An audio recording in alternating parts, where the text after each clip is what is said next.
প্রবাদ আছে morning shows the day, অর্থাৎ সকাল দেখেই বোঝা যায় সারাদিন কেমন যাবে। প্রধানমন্ত্রী তারেক রহমানের সরকারের শুরুটা তেমনই। তার নেতৃত্বে সূচনা হচ্ছে নতুন দিনের। প্রধানমন্ত্রী হিসাবে শপথ নেওয়ার দ্বিতীয় দিন বৃহস্পতিবার সচিবালয়ে অফিস করেছেন তারেক রহমান। রোজার প্রথম দিন সকাল 9:15টায় সচিবালয়ে পৌঁছান তিনি। তখনও সচিব, কর্মকর্তা, কর্মচারী অনেকেই হাজির হননি। এত সকালে প্রধানমন্ত্রীর উপস্থিতি সচিবালয়ে দেখা যায় ভিন্ন চিত্র। শুরু হয়ে যায় ঊর্ধ্বতন কর্মকর্তাদের ছুটাছুটি। শুধু অফিসিয়াল নয়, প্রধানমন্ত্রী হওয়ার পর ভেঙেছেন অনেক রীতিনীতি।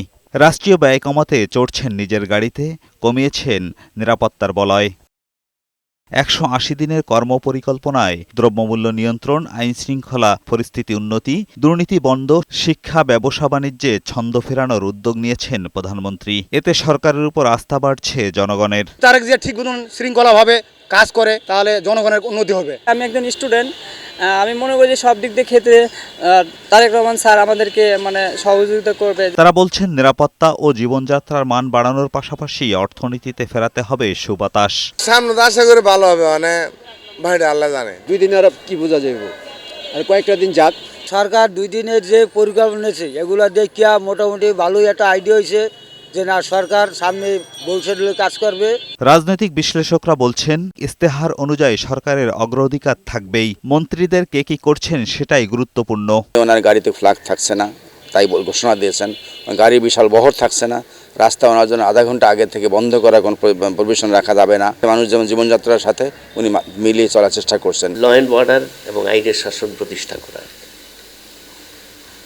এই কাজটা কনস্ট্যান্ট করতে হবে আর কি। এটা কোনো 100 দিনের কাজ না, 180 দিনের কাজও না।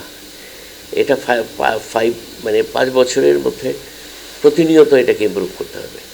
কারণ এটার সাথেই কিন্তু দেশের অর্থনীতি বলেন, দুর্নীতি বলেন, সব কিছুর উন্নয়নের একটা সরাসরি সম্পর্ক আছে। সস্তা জনপ্রিয়তা অর্জন করতে গিয়ে ক্ষতির কারণ হয় এমন কিছু না করার পরামর্শও দেন তারা। দুর্নীতি উনি মুক্ত করবেন এই প্রতিশ্রুতি উনি দিয়েছেন, সুশাসন প্রতিষ্ঠিত করবেন। এটা গতকালকে বা গত 2 দিনে সেই লক্ষণ আমরা দেখতে পাচ্ছি। এদেশের মানুষ খুব আবেগিক, তারা অনেক ক্ষেত্রে আবেগকে অ্যাকসেপ্ট করে নেয়, এটাকে অনেক মহান দৃষ্টিতে দেখে। এটা দেখার তো অবশ্যই এই অ্যাটিটিউডগুলো তো অবশ্যই ইতিবাচক, কোনো সন্দেহ নাই। কিন্তু আলটিমেটলি এগুলো দিয়ে যদি আউটপুট না আসে তাহলে এগুলো নিয়ে আবার মানুষ হাসাহাসি করবে। সর্বক্ষেত্রে দুর্নীতি ও স্বচ্ছতা বজায় রাখতে পারলে তারেক রহমানের সরকারের সাফল্য অনিবার্য বলেও মনে করেন বিশ্লেষকরা। এজাজুল হক মুকুল, বৈশাখী সংবাদ, ঢাকা।